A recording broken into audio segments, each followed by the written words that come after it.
Yo, what's up? What's up? Episode 171, Stash House Podcast. Your boy Tyler checking in. First time listeners, thank y'all for tuning in. If you tune in weekly, salute. And just an episode, talk some topics you may want to hear about. Salute to you as well. Like, share, subscribe, retweet, whatever you do to help support the podcast. Greatly appreciate it. Shout out to everybody listening, different streaming platforms, Apple Podcasts, Google Podcasts, Spotify, Anchor app, YouTube viewership. We back on YouTube this week after last week technical difficulty. Shout out to all the YouTube listeners, all the YouTube subscribers, man. Support, man. Sharing with y'all friends, y'all people. Greatly appreciate it.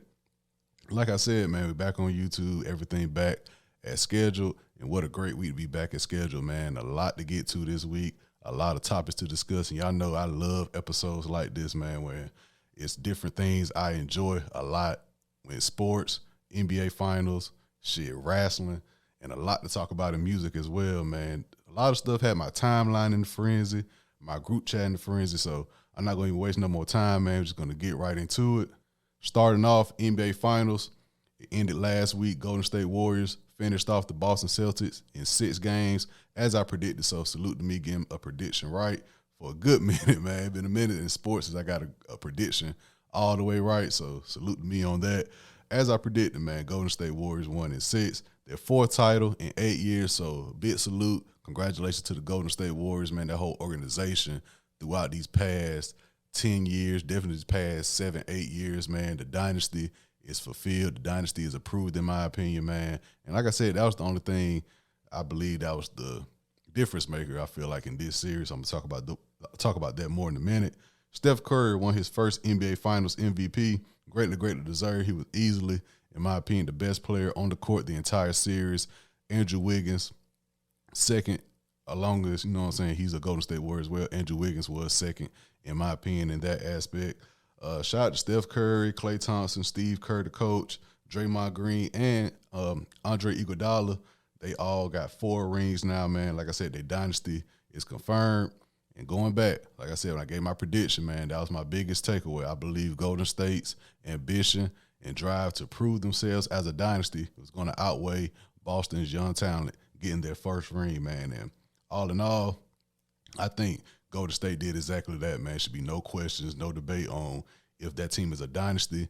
Just going off, not even, like I said last week, I talk about their dynasty run, the championships, but just within the past 2 years, man, after Kevin Durant left, after they lost to the Toronto Raptors, Kevin Durant left. And, of course, in that series, Klay Thompson got hurt. Klay Thompson been hurt for the past 2 years. He just returned earlier in this NBA season. He's been out 2 years, not to count numerous other injuries that team has had. Draymond Green been hurt. Steph Curry been hurt within that time frame as well. The organization as a whole, man, changing arenas, going to the, I believe it's called the Chase Center, if I'm not mistaken. So changing arenas, different roster changes, man, and that's that organization, man, from top to bottom, still sticking with their guys, bringing in guys to complement that team they already had, man. You got to salute the organization. 2 years ago, they had the worst record in the NBA, man. The worst record in the NBA. Like I said, everybody was getting their laughs off. Golden State, we told y'all. Kevin Durant left. We told y'all this. We told y'all that. I'm on record. Yo, just wait. You know what I'm saying? Just wait. I got y'all last time. They were the worst team in the NBA. Of course, I wasn't too mad at it because, of course, you know what I'm saying, the bubble and the Lakers did what they had to do. But I told y'all, I said, just wait till Golden State get back. Wait till that team, that ownership, that coaching staff, they get the players in position to complement that team. Watch what happened then. 2 years ago, they had the worst record in the league. That next year, just with Steph Curry coming back alone, they got in the play-in tournament. They got eliminated, but they got in the play-in tournament, and bam, the next year, back on top, NBA champions, man. So you got to salute the whole staff, man, the whole organization over at Golden State, man, as well as the Celtics, man. I got to salute the Celtics. Y'all know how I feel about that organization, man. I'm a Lakers fan, so I don't got the best, things to say, but I got to salute them, man. They've been, y'all know, different sports. I talk about that team that just been fighting through the trenches for the next few years and finally getting to the finals, to the championship, and they'll be back. You know what I'm saying? They'll be back. I'm not going to guarantee it, though, but they'll be in the mix because, I said it with Golden State. You can say, okay, John Morant got hurt. What would have happened in that series? Same thing in the East, man. Chris Middleton didn't get hurt. What would have happened with Milwaukee? So injuries play a role, but at the end of the day, man, when that ball going to court, you got to do what you got to do. So I got to salute Boston for making it. Like I said, they probably was the best team in the second half of the NBA season, so got to salute them as well. A lot of people feel like they're missing like a true point guard. I can see why people say that, facilitating shots for Tatum and Brown. I can see that. When Williams get fully healthy, Williams is a guy they need to keep around for sure.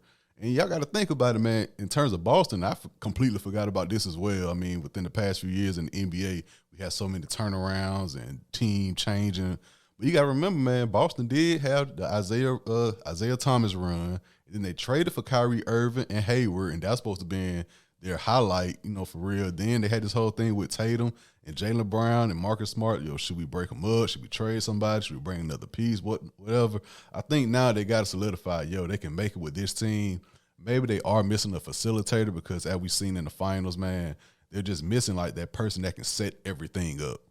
You know what I'm saying? Like how Rondo did back when they had their first big three with Paul Pierce and those guys. Like, you need somebody to facilitate, get those guys in place to make things happen, man. They just wait to see the team set up.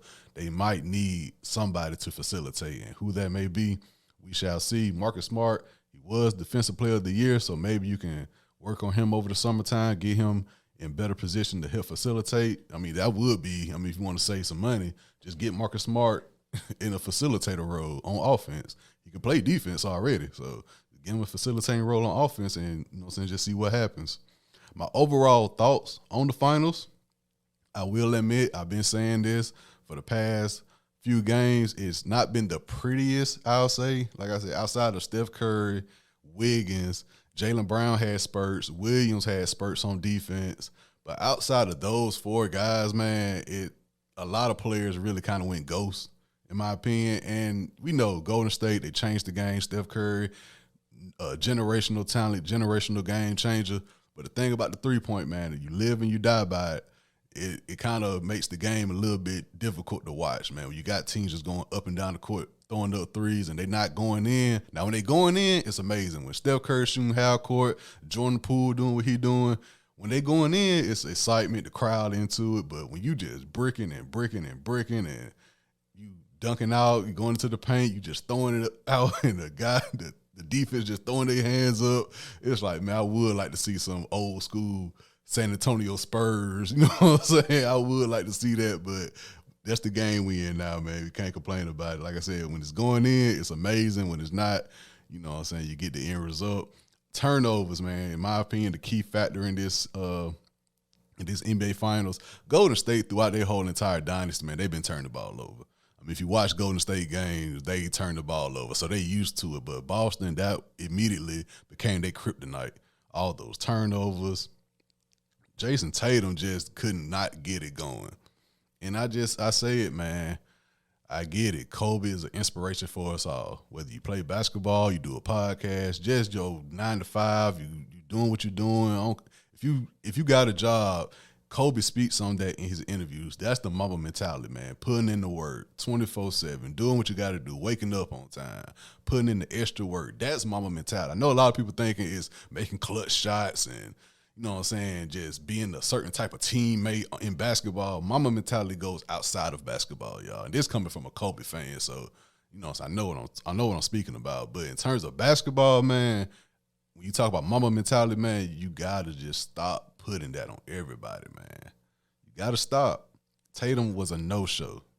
The beginning of the Game 6, he had a spurt. And that's exactly what Boston had at the beginning of Game 6, a spurt. Because after that, I think they said Golden State went on like, 21-22-0 run in the first quarter. It was a wrap. Boston was playing catch-up the entire Game 6. They kept that like a 9 to 20-point, you know what I'm saying, deficit that Boston just could never recover. You know what I'm saying? Steph Curry going crazy. He was hungry. They wanted to end it.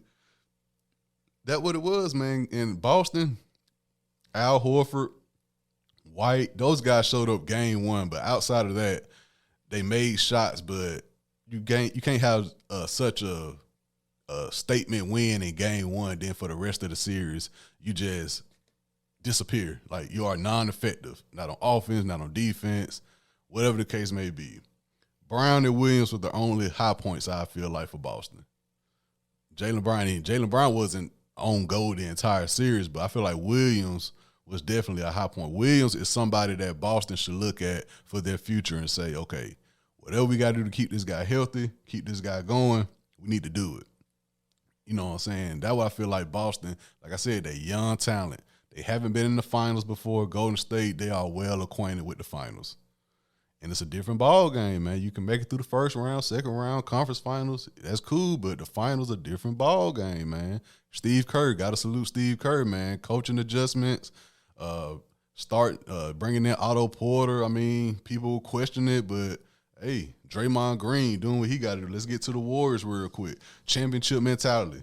They was down 2-1 in the series. After game one, a lot of people was like, oh, we told y'all. I'm like, fam, it's a 7-game series. It's the first team to get 4 games.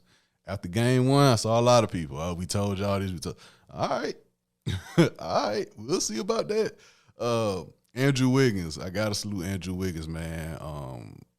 We know the trade. He was with the Cavs. When Bron came back, they did the trade. Went to Minnesota. Just been bouncing around a little bit. But if it's any team where after you've been bouncing around for a few years and you find a team that can get you settled in and get you to play the position you are meant to play, it's the Golden State Warriors. You know what I'm saying? So I know he's happy, his journey, all the lead up to this finals win, this championship win, that he was a vital person in. You got to salute Andrew Wiggins, man. He's about to have a good payday. So salute to Andrew Wiggins. Draymond Green stepped up big. I was a fan of Draymond Green. I know a lot of people not a fan of him. I've been a fan. I like that. I come from that. I come from that early 2000s shit-talking era. Kevin Garnett, Shaq, Kobe, Allen Iverson, Jason Kidd talk shit, Gary Payton talk shit. I come from that era. So I love that about him. I'm a fan of him, but I became an even bigger fan of him, man. For somebody to get criticized for they play in the finals, to come alive in game 6 when, okay, if I'm trashed the entire series, you best believe if my team up to close out, that's the game I'm going to step up in. That's the one game he started to make all the wide open threes. I said, yo, Golden State win. Draymond got to hit them open threes. They're going to leave you open. You just got to knock them down. And I think that was like he was 0 for 17, 0 for 15, something like that. But game 6, when you're supposed to make them, he started to make them. He started to make plays like he always do.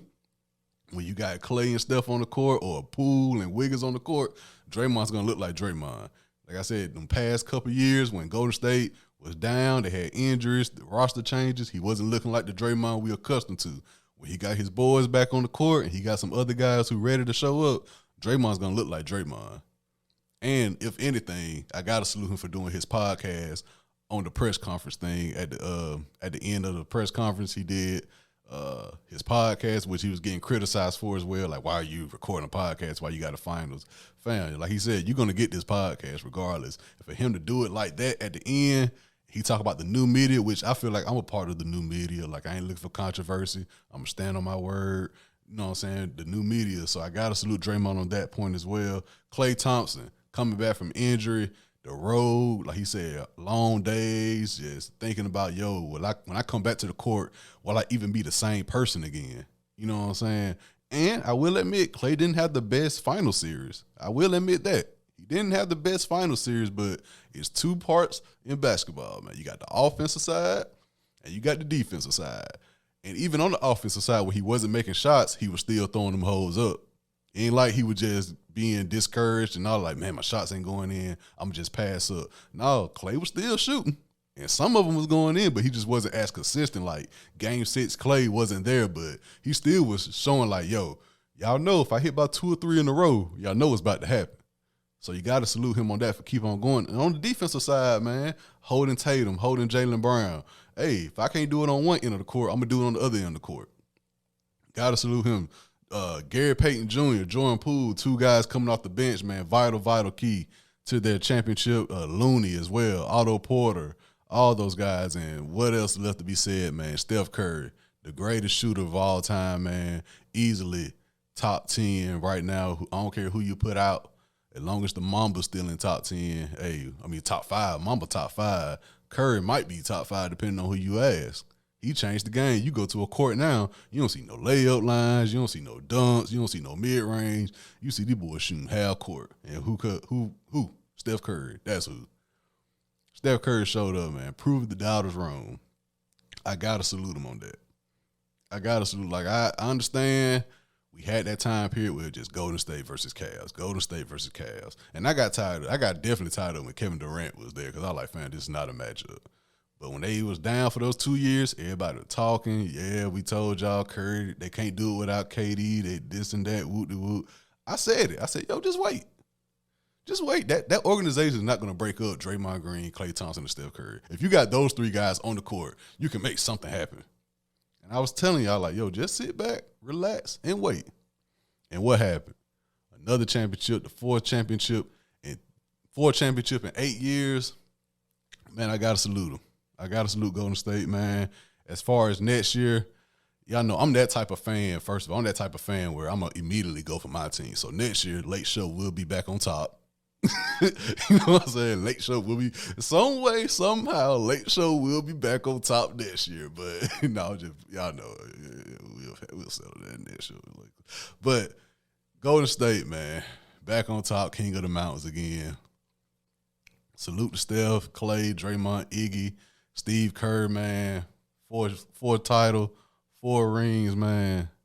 Major, major salute. So in the world of music, to start with, man, we had a Versus announcement. And I know I'm only highlighting Versus now when it's a Versus that I'm interested in. June 23rd, man, Night of R&B. Omarion versus Mario. And the great thing about this Versus is they also have a pre-show matchup, which a lot of people have been calling for. I mean, it makes sense. Pre-show matchup would be a tag team match. We got Ray J and Bobby Valentino versus Pleasure P and Sammy. I would definitely be tuned in because with Ray J alone, who knows what's about to happen. Bobby Valentino has been known to deal with escorts, so I got to salute him on that. Pleasure P is a vital person from my high school years, going to the team parties with his records with Pretty Ricky and all that. So got to salute Pleasure P on that. And Sammy, women just love Sammy, so I got to salute Sammy as well. Omarion versus Mario, just off rip, I think I got Omarion winning that. Mario has great records, but I think Omarion just have more great records. You know what I'm saying? So that's June 23rd, so that's what, next Thursday, if I'm not mistaken. So definitely tuned in to that. Also in music, man, the Queen, Beyonce, announced a new album, Act 1 Renaissance, will be dropping July 29th.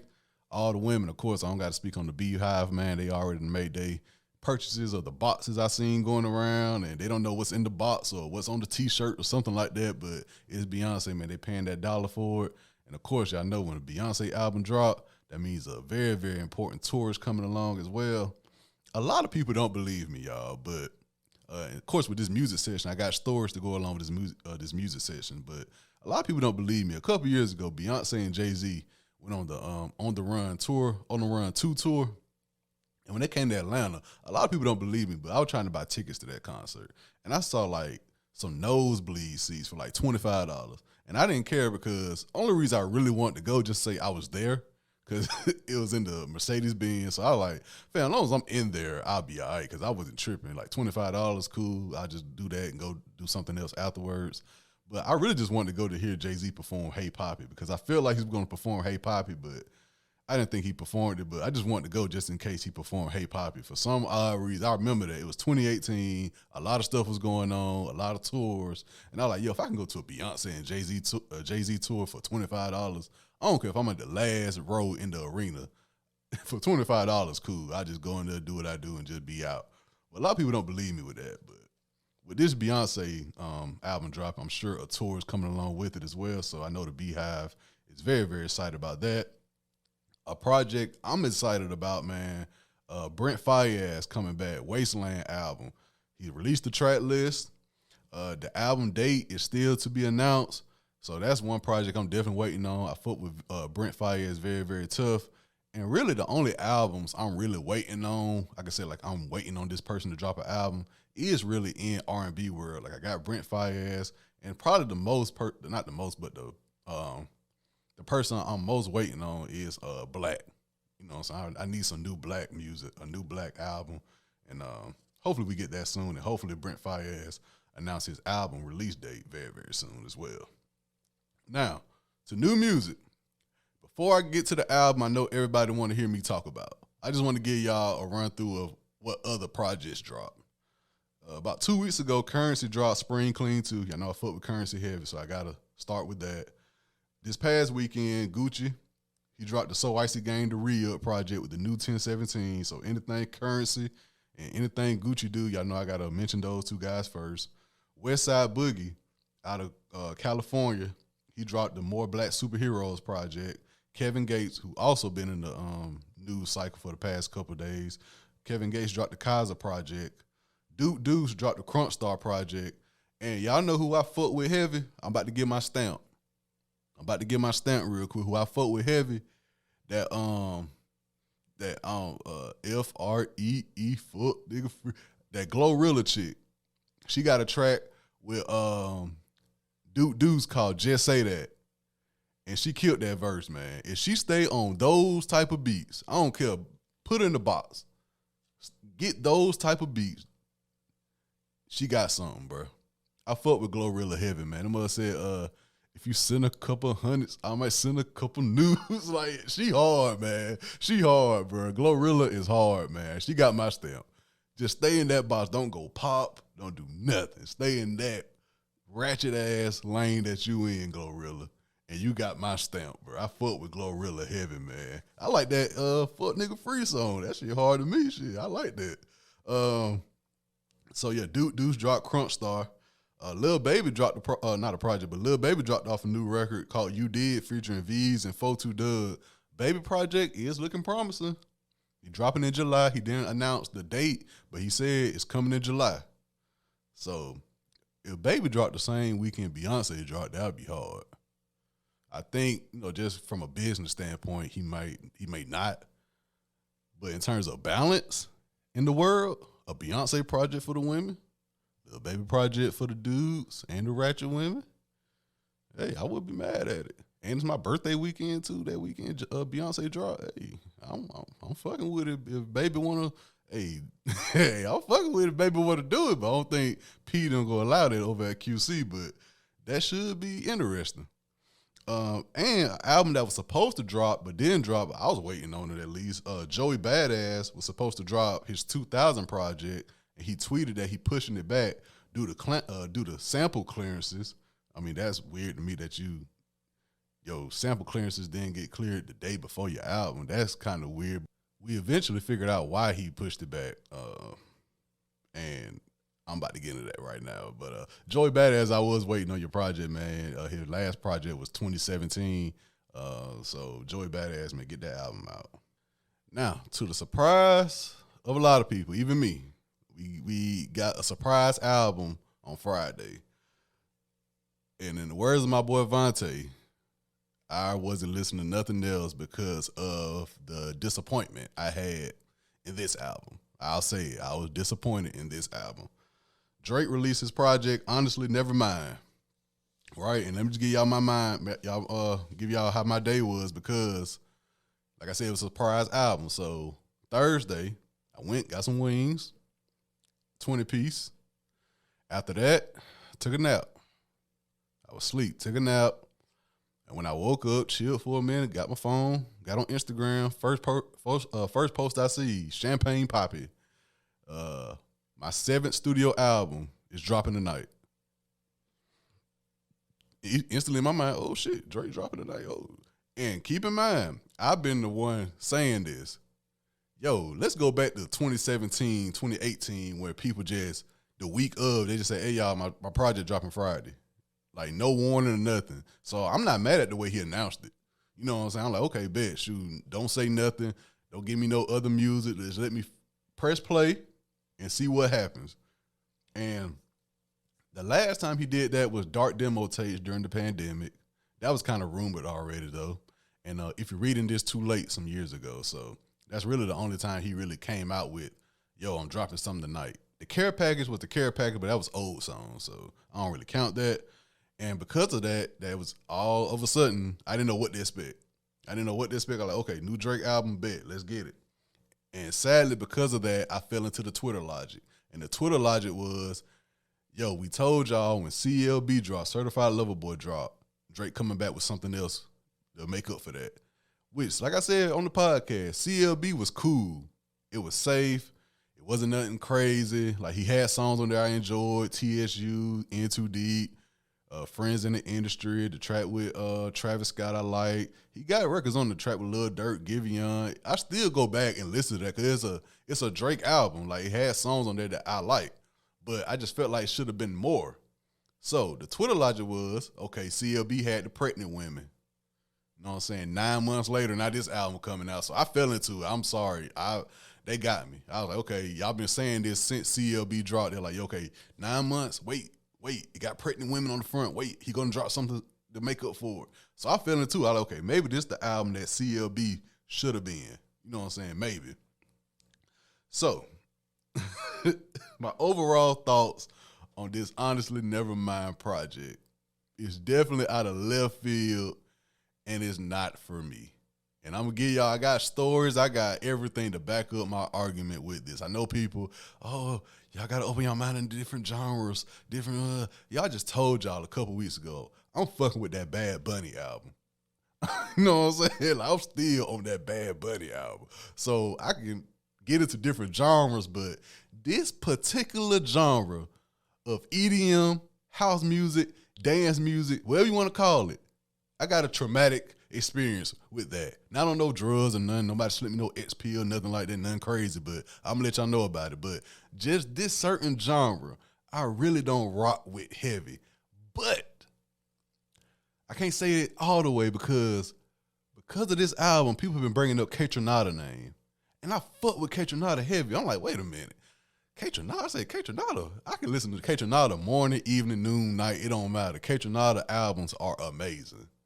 So I'm like, okay, if Kaytranada making the same type of music, maybe I just prefer Kaytranada version of it. Because this Drake album, not only was it not what I wanted to hear, I didn't want to hear none of this shit at all. Because I'm looking for, y'all know me, I like rapping Drake. I like that Houston slowed down R&B Drake.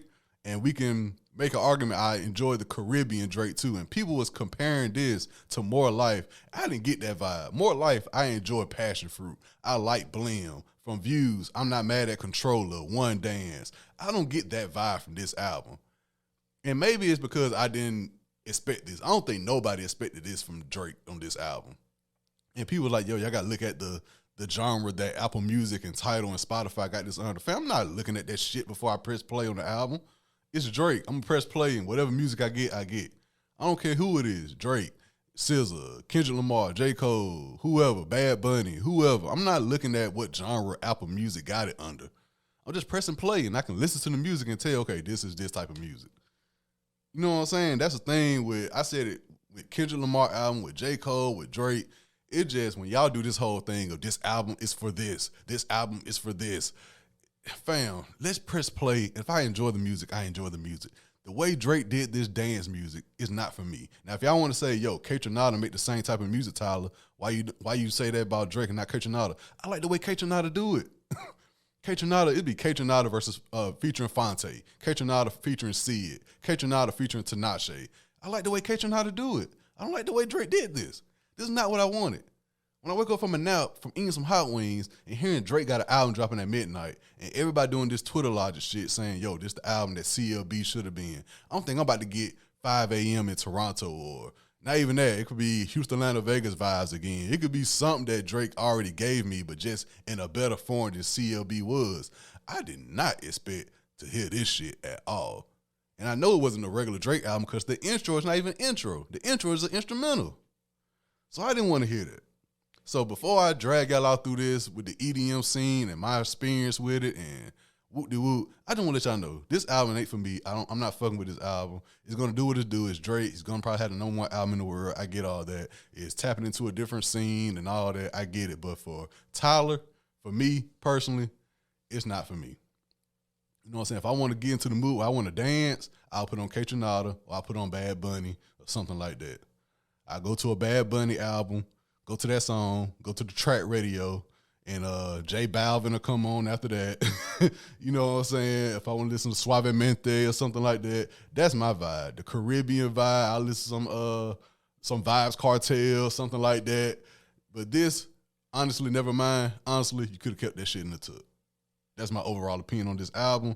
But I can't say that I was fully surprised because in the world of Twitter, people go to work, they do their research, people retweet stuff, and you see certain details. So from my standpoint, I got on Twitter, and really when Drake announced it all the way up to the NBA Finals, I was seeing things about this album before it dropped.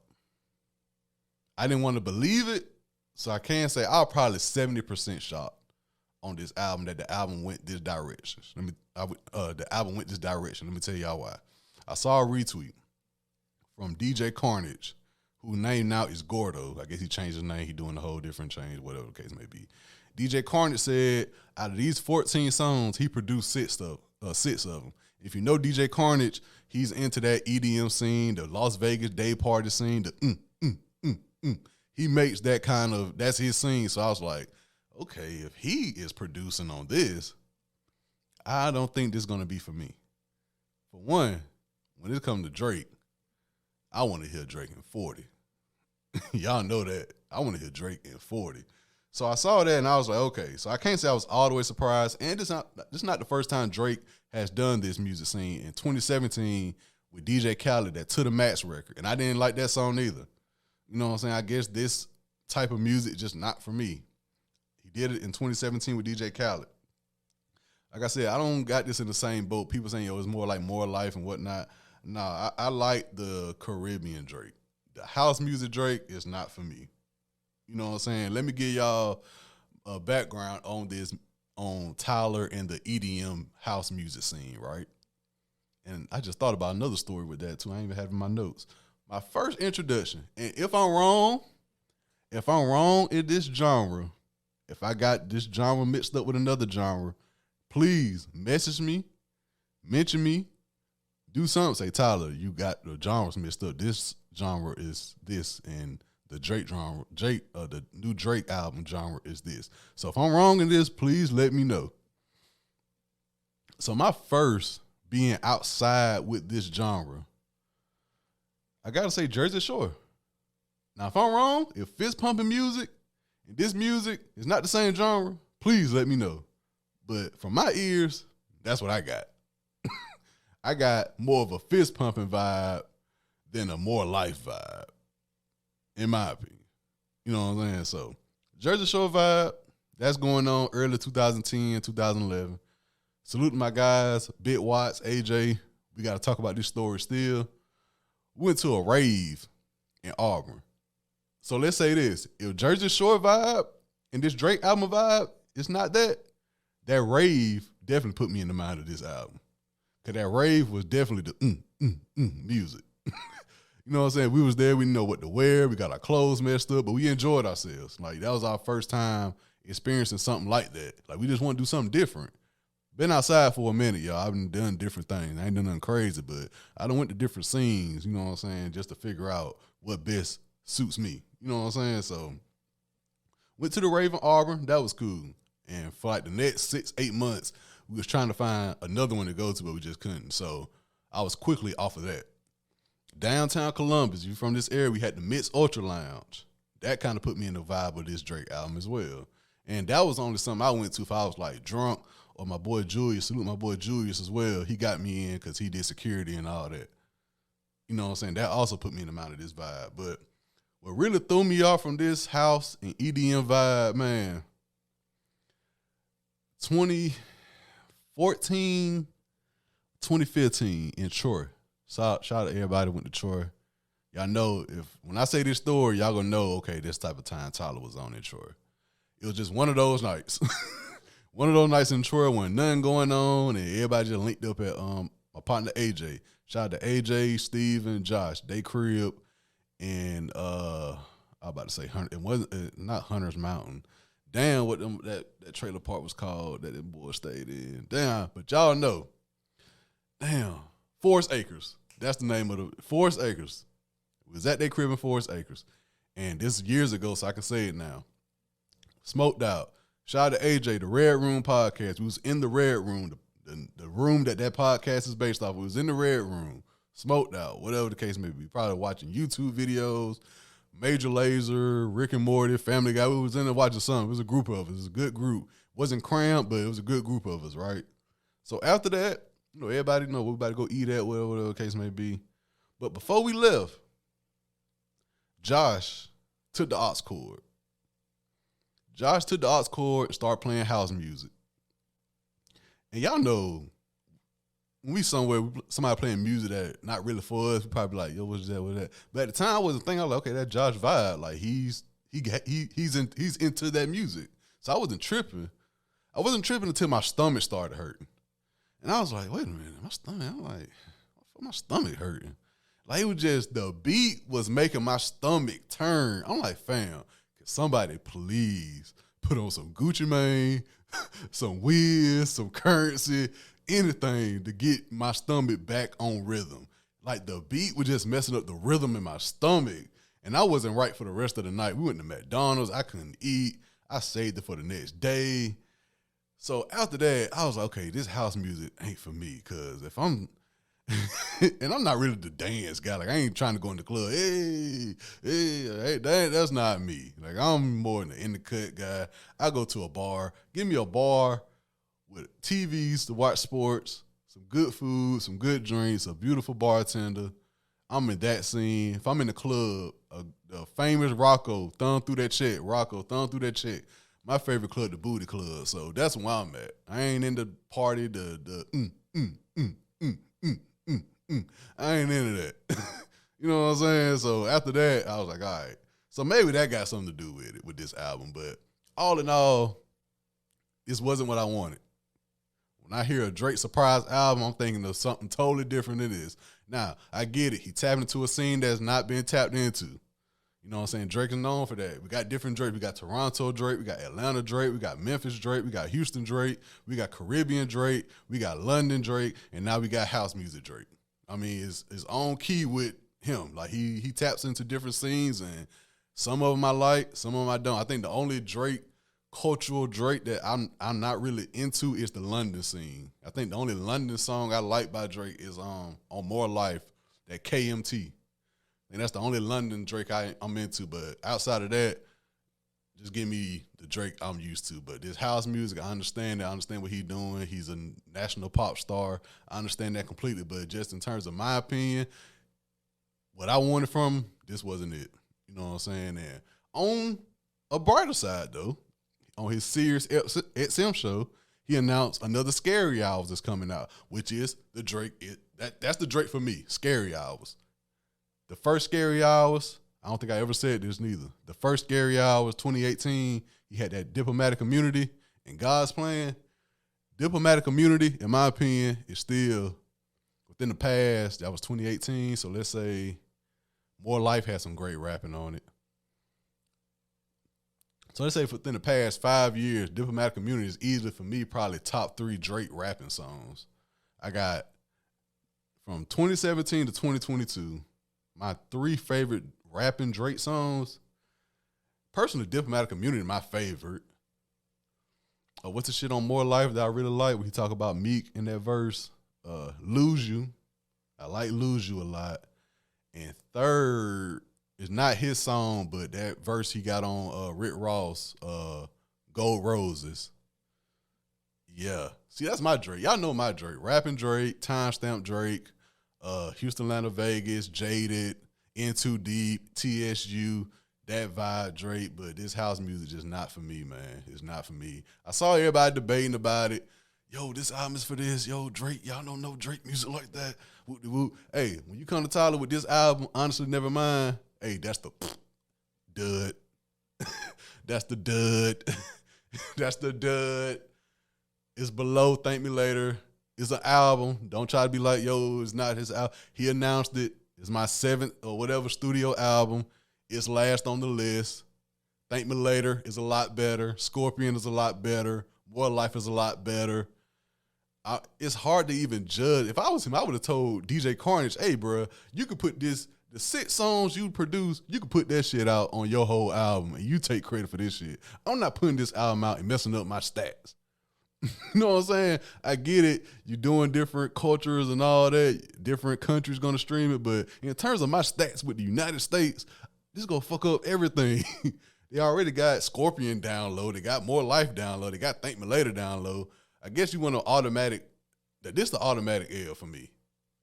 If anybody got this album over any other Drake album, you crazy as hell.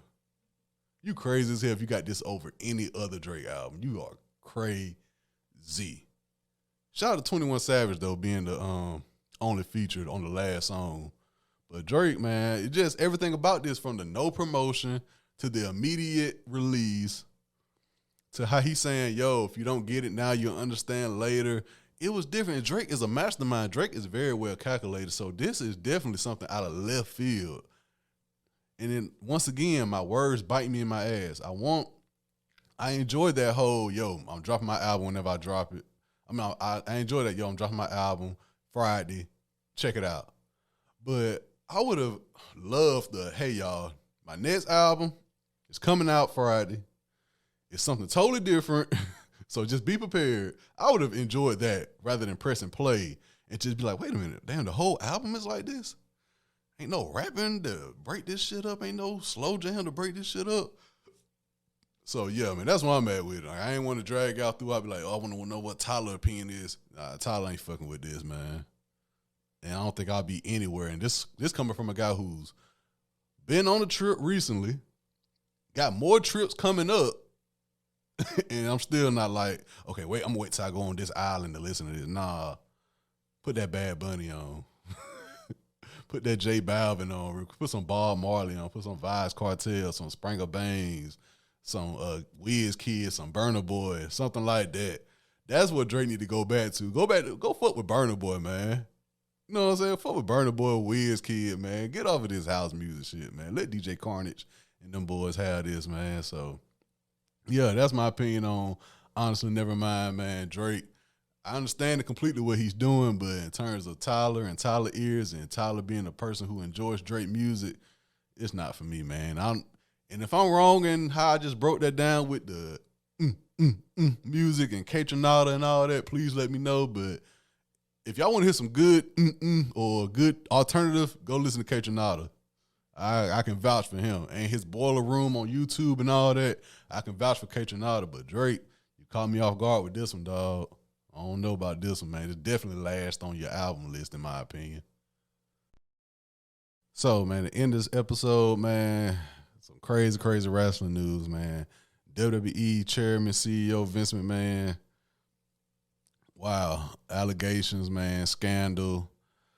$3 million in hush money to a former employee. I'm just speaking on what information is available to the public as of right now. Set scandal, former employee, non-disclosure agreement, along with another WWE employee, man, John Laurinaitis. If you're a fan of wrestling, you probably remember John Laurinaitis being the on-air personality. And, of course, everybody knows Vince McMahon, man, billion dollar corporation, man, CEO, chairman. Oh, my God, this is crazy. Investigated by the board of directors. Received the email from anonymous woman talking about the sexual relationship they had. And I don't know, since then or throughout the years, they're saying it's been more allegations that have been going, you know what I'm saying, unnoticed or not spoken about. But if I can be 1,000 with y'all, man, I can't say I'm surprised, man. And in the form of wrestling, I know wrestling, I don't talk about the in-ring stuff. I always talk about the behind-the-scenes stuff. But in terms of this case, man, the in-ring stuff kind of is like a life imitating art situation. Because if you watch wrestling throughout the years, man, I know everybody talk about the Attitude Era, great era. That's what got me into wrestling as a kid. But that Ruthless Aggression era, Vince McMahon was doing some wild shit on TV, man. Kiss My Ass Club.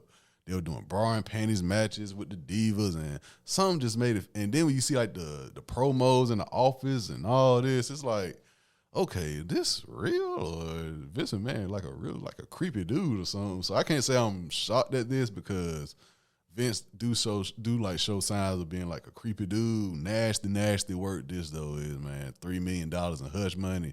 That's just crazy. This is the biggest threat, they said, to the WWE, to the entire wrestling world, I'll say, since the 1994 steroid scandal. When, if you got Hulu, man, watch Dark Side of the Ring on Hulu. Y'all know I talk about that show a lot when I talk about wrestling. Dark Side of the Ring on Hulu. They got the steroid scandal episode. Vince McMahon showed the court with the neck brace, faking the neck injury, and all type of wild stuff. Hulk Hogan, you know what I'm saying, completely, you know what I'm saying, sticking up for Vince, you know what I'm saying, lying under oath and all type of wild shit. So this is the biggest threat to the WWE since the steroid scandal in the early 90s. The after effects of this, man, Vince has stepped down as chairman and CEO for the time being. His daughter, Stephanie, is taking his place. And it's crazy because a couple weeks ago, Stephanie just recently announced she was stepping away, you know what I'm saying, to spend more time with her family. You know what I'm saying? So that's crazy that she wanted to step back, and now she got to step back in because of all this. So that's wild in itself. And Friday night on SmackDown, it was promoted.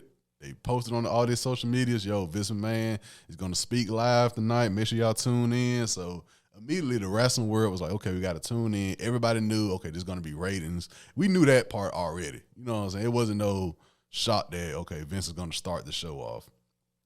So Vince come out, and I'm immediately surprised because the fans are cheering. Like, this is like a Me Too thing. I know the Me Too movement, this is in that realm, in my opinion. The fact that the crowd was cheering, I was like, oh, shit. Like, they chanted his theme music. And all. I guess it's a situation where people don't want to believe it yet until more things come out. But I was surprised that the fan reaction was like that. I can say that. I thought it was either not going to, not boo, but then the thing about it, they got this thing now in the arenas on TV where they got like the crowd speaker, so they can, if the crowd is not cheering, they can make it sound like the crowd cheering. But when you see like the people in the crowd faces, you can't fake that. Like, they smiling and everything. So I was kind of shocked by that. So he comes to the ring, and only thing he does is like reiterate the WWE tagline, then, now, forever together, throws the mic and leave.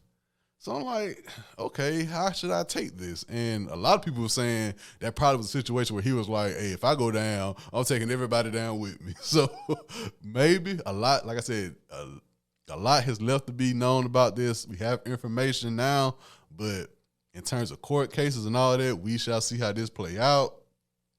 But I am disappointed, man. As a wrestling fan, I'm not shocked because, like I said, with wrestling, there's a lot of dark stories, man. If you just do your YouTube researches and, like I said, Hulu, Dark Side of the Ring, it's a lot of dark stuff go on behind the scenes, man. So, but I can say I am shocked about this, man. Like, it's been rumored, you know what I'm saying, abuse of power and all that. We hear different stories. Mickie James, when she got let go a couple years ago, she had said they sent her stuff in a trash bag and all that.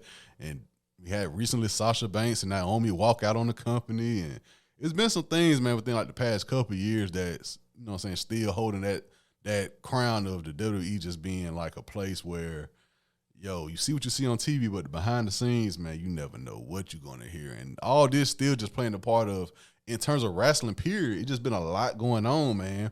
Contract issues, injuries from both AEW and WWE, man. Just been a lot going on these past couple of weeks, man, and it just, we'll just see how it play out. Like, I was just talking to my coworker not too long ago. We just got to see how it play out, man, with everything in terms of the wrestlers being hurt, wrestlers walking out on companies, wrestlers feeling a certain way about their own air product. It's just a lot to take in right now, man, and y'all know me as a wrestling fan, I will be tuned in, but I had to speak on this, man.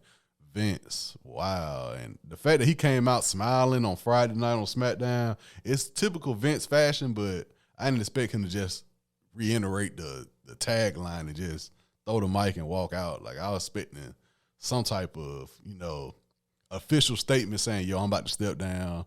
Y'all know the situation. I figured he was going to go more in detail. I don't know why.